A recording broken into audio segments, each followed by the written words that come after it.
অস্তিত্বৰ সংকটত নগাঁৱৰ সোণাই নদী গোগ্ৰাসে গিলিছে সোণাই নদীৰ বুকু একাংশৰ বাবে সোণাই নদী হৈ পৰিছে অবৈধ বসতিস্থল অবাধে চলিছে বেদখল এস্কেভেটৰেৰে খান্দিছে সোণাই নদীৰ পাৰ নিৰ্মাণ কৰিছে ঘৰদুৱাৰ স্কুল কলেজ নিৰ্বিঘ্নে নিৰ্মাণ কৰিছে অট্টালিকা আৰু দোকান পোহাৰ ৰাইজে অভিযোগ দিয়ে ঠিকই মণ্ডল চক্ৰ বিষয়া ক্ষেত্ৰস্থল পৰিদৰ্শন ঠিকই কৰে কিন্তু নহয় কোনো একশন ৰহস্যজনকভাৱে সোণাই নদীৰ বুকুত নিৰ্মাণ কৰিছে স্কুল গৃহ সাজিছে বৃহৎ অট্টালিকা এসময়ত পবিত্ৰ পূজাথলী গৰু বিহুৰ ঘাট আজি গোমূত্ৰ আৰু মলমূত্ৰৰ বিসৰ্জন থলী হৈ পৰিছে মহাপুৰুষ শ্ৰীমন্ত শংকৰদেৱৰ পবিত্ৰ জন্মস্থানলৈ যোৱা তীৰ্থযাত্ৰীসকলে এই সোণাই নদীৰ ওপৰেৰে যাতায়াত কৰি আহিছে যুগ যুগ ধৰি নগাঁও জিলা উপায়ুক্তৰ কাৰ্যালয়ৰ নাতি দূৰৈত অৱস্থিত ঐতিহাসিক এই নদীখন সম্প্ৰতি একাংশৰ বাবে ব্যক্তিগত সম্পত্তিলৈ পৰ্যবেক্ষিত হোৱা দেখা গৈছে বহিৰাগতৰ কব্জাত পৰি অস্তিত্বৰ সংকটত পৰি ক্ৰমাৎ বিলীন হোৱাৰ পথত সোণাই নদী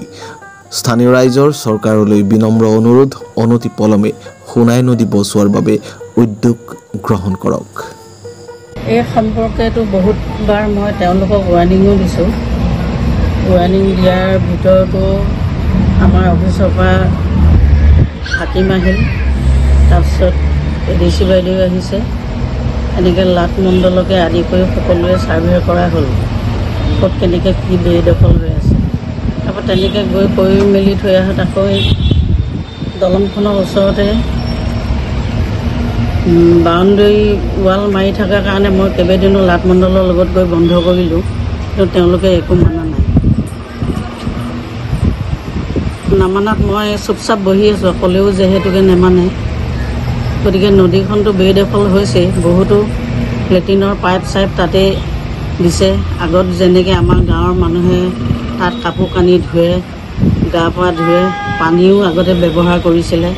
এতিয়াতো পানী ব্যৱহাৰ কৰিবলৈ পৰা উপযোগী নহয় প্ৰশাসনক মই এইটোকে অনুৰোধ জনাওঁ তেওঁলোকে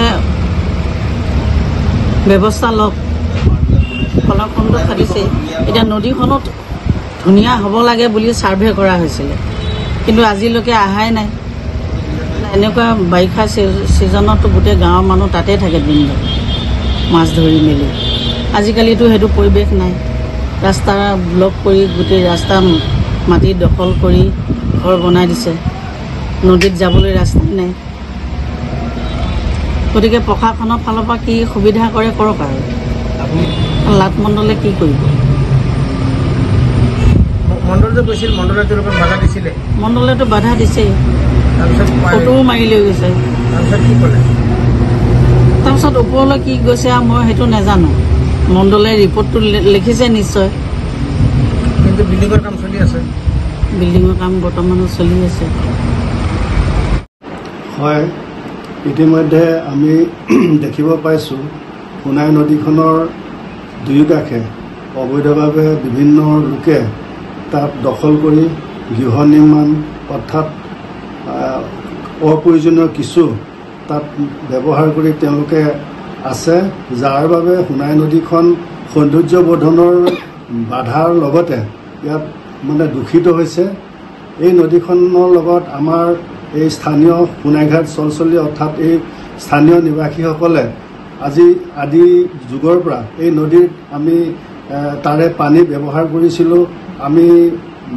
বহাগ বিহুত আমাৰ গৰু গা ধোৱা তাৰ ব্যৱস্থা আছিল আৰু আমাৰ যিমানবিলাক ধৰ্মীয় অনুষ্ঠান আছে নদীত আমাৰ পৰম্পৰা কিছু আমাৰ ধৰ্মীয় অনুষ্ঠান আছে নদীত গৈ পেলাই আমি তাত গা ধোওঁ আৰু নদীত তাতে পূজা পাতল কৰাৰ ব্যৱস্থা আছে ইতিমধ্যে সেই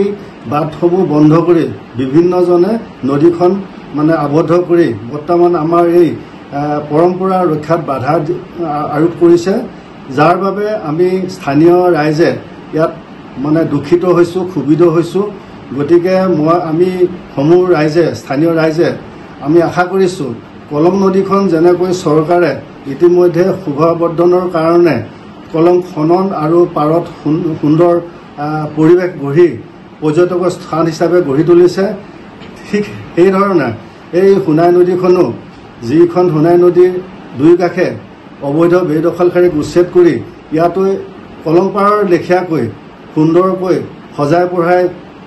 বাগিচাকে আৰম্ভ কৰি বা পৰ্যটকৰ স্থলী হিচাপে ইয়াক ব্যৱহাৰ কৰা আমি অনুৰোধ জনাইছোঁ। যিহেতু এই নদীৰ কিনাৰেদি বা এই ৰাস্তাৰে ঢিংপথেৰে বটদ্ৰৱা গুৰুজনা স্থানলৈ যোৱাৰ যি ব্যৱস্থা আছে, চৰকাৰে ইতিমধ্যে এই পথসমূহ সুন্দৰভাৱে সজাই পৰাই তুলি তাতে এই নদীৰ কাষতে যদি তথ্যযাত্ৰীৰ বাবে ইয়াতে জিৰণি চৰাৰ যি ব্যৱস্থা কৰিব পাৰে তেতিয়াহ'লে যথেষ্ট ভাল হ'ব। আৰু নদীখনক পূৰ্ণতা দিবলৈ অৰ্থাৎ ঐতিহ্য পৰম্পৰা ৰক্ষা কৰি পেলাই ৰখাৰ বাবে চৰকাৰৰ ওচৰত আমি দাবী জনাইছোঁ। সেয়েহে চৰকাৰে যাতে ইয়াত মনোযোগ দি আমাৰ এই স্থানীয় ৰাইজৰ এই আৱেগ অনুভূতি আৰু ঐতিহ্য পৰম্পৰা ৰক্ষা কৰাত সহায় কৰে, এইখিনিকে আমি আবেদন জনাইছোঁ।